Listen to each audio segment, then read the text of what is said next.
Hello again and again, pangatlo na itong video hanggang ilan kaya magagawa ko ham. Parang nagiging cooking video na itong mini vlog natin Pero okay lang yan, ito na nga at magluluto tayo ng pangmasang ulam, pwede rin ipalaman ano man trip mo, bahala ka, hahahahahana. Ang ginisang corn beef na nabili ni ate dyan sa tabi-tabi. Syempre hiwa-hiwa muna tayo ng mga ipangsasahog tulad ng sibuyas, o diba pati sibuyas maliit kasing liit ng Pag-asa mong mapansin kanya, pero ito naman kahit maliit ang mga sibuyas na yan, ako napakamahal pa rin, gaya mo na kahit maliit mahal ka pa rin, aasyaw sana oil na lang talaga mahal. Hiwa na rin tayo ng potato marble, pero ang totoo papatas lang yan na maliit yan, pinaganda ko lang para kunwari sosyal tayo gaya ng iba dyan pa sosyal, kahit dami naman palang utang, peace yaw men.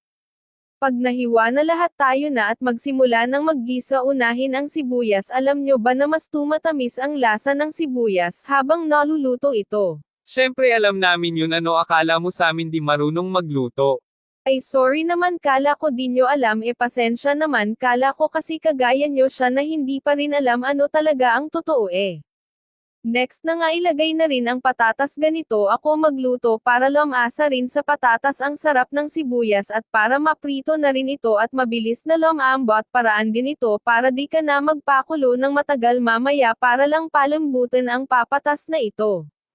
Ganyan talaga, minsan dapat gumawa ka ng bagong paraan na mas makakatulong. Okay naman yung dati, pero minsan kailangan mo rin ng pagbabago. O teka, sa pagluluto lang itong usapan o hindi sa relasyon nyo? Nako, baka biglang may sumugod sakin o mag-message dahil naghanap na ng bago si kasintahan. Tandaan, sa pagluluto lang po ito. Okay.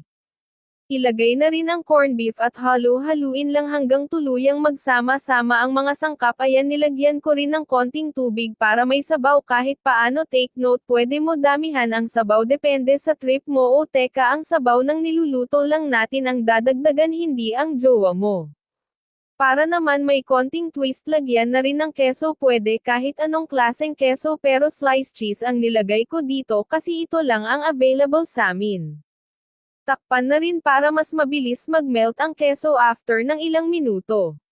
Charan, luto na ang uulamin namin ngayon tanghali. Syempre pag may lutuan may tikiman din. Masarap na tanghalian sa inyo. Ikaw, anong klase ang ulam mo ngayon? Comment mo nga, tapos pag kaya ko subukan kong iluto rin. Thank you sa iyong nanonood pa rin, ingat ka palagi, see you again soon. Bye!